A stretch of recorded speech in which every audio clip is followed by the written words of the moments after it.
un enfant de Dieu, tu vis comme si tu n'étais pas un enfant de Dieu. Tu vas souffrir comme si tu n'étais pas un enfant de Dieu. Parce que être un enfant de Dieu, c'est accepter la divinité de Dieu. C'est accepter le caractère de Dieu. C'est accepter la marche de Dieu. Et sur le chemin, Dieu est en train de nous parfaire. Dieu est en train de nous parfaire. Alléluia. C'est très important de connaître ça. Sinon, le Père va manger le raisin vert, ça va être sur toi. Parce que tu ne t'es pas associé à la vie de Jésus.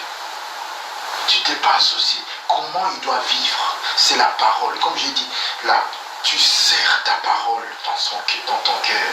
Serre la parole de Dieu. Il dit, comment le juste marchera-t-il devant ta présence? En serrant ta parole dans mon cœur. Afin de ne pas pécher contre toi. Parce que la parole de Dieu t'empêche de pécher contre Yahweh. La parole de Dieu te montre le chemin. Il dit, regarde dans Psaume chapitre 19, il dit la parole de Dieu est douce. Et plutôt est douce. La parole de Dieu est claire. La parole de Dieu est parfaite.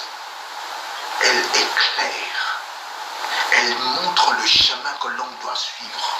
La parole de Dieu purifie. La parole de Dieu restaure l'âme. La parole de Dieu. Parce que pendant que tu as cette parole dans ton cœur, elle fait un travail. Nous voulons le résultat, mais nous ne voulons pas mettre là. C'est pourquoi il dit que la parole de Dieu habite abondamment. Parce que quand c'est en abondance, il y aura des choses qui vont... Tu vois, c'est ce qui est dans ta tête, c'est ce qui se manifeste dans ta vie. Qu'est-ce qui se manifeste dans ta vie? Il dit, tu wandouilles ma tête et ma coupe déborde. Ce qui déborde dans ta vie manifeste ce qu'il y a sur ta tête. Quand les problèmes débordent, les choses vont commencer à déborder. Il dit, tu wandouilles ma tête et ma coupe déborde. On ne voit pas ce qu'il y a, mais quand on voit les débordements, parce que ce qui est dans la bouteille, on ne voit pas. Les gens qui sont à l'extérieur ne voient pas, mais quand ils voient les débordements, c'est ce qu'il y a à l'intérieur. On va boire ça. Mais quand on voit, il y a des problèmes qui débordent. Il y a la maladie qui déborde. Il y a les soucis qui débordent. On voit ce qu'il y a à l'intérieur. Il y a un langage des faibles qui déborde.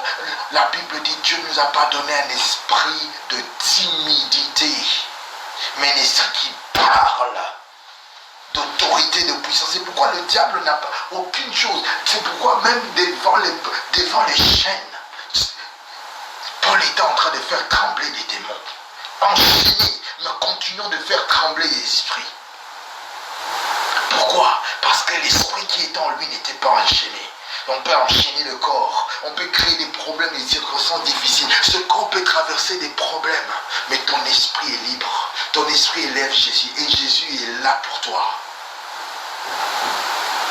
Il dit, l'Éternel est mon berger, je ne manquerai de rien. Et tu vas traverser un manque, l'Éternel va te rencontrer et dire, c'était pour te forger. Tu te rappelles, la Bible dit dans Romains chapitre 8, toute chose concourt au bien de ceux qui aiment Dieu. C'est pour notre bien.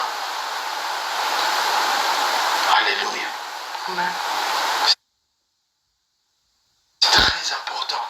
Quand tu traverses, il ne faut pas être défini par les circonstances. Sinon, tu n'auras même plus de personnalité. Parce que les circonstances changent à tout moment. Une personne est bonne, après 2 mois, la personne change d'humeur. Toi aussi, tu vas changer de compte. Non, toi, sois. C'est pourquoi la Bible dit, soyez inamovible. Inamovible, c'est-à-dire ne bouge pas, ne change pas selon les circonstances, mais garde tes regards fixés sur Dieu. Amen. Amen. Nous allons prier.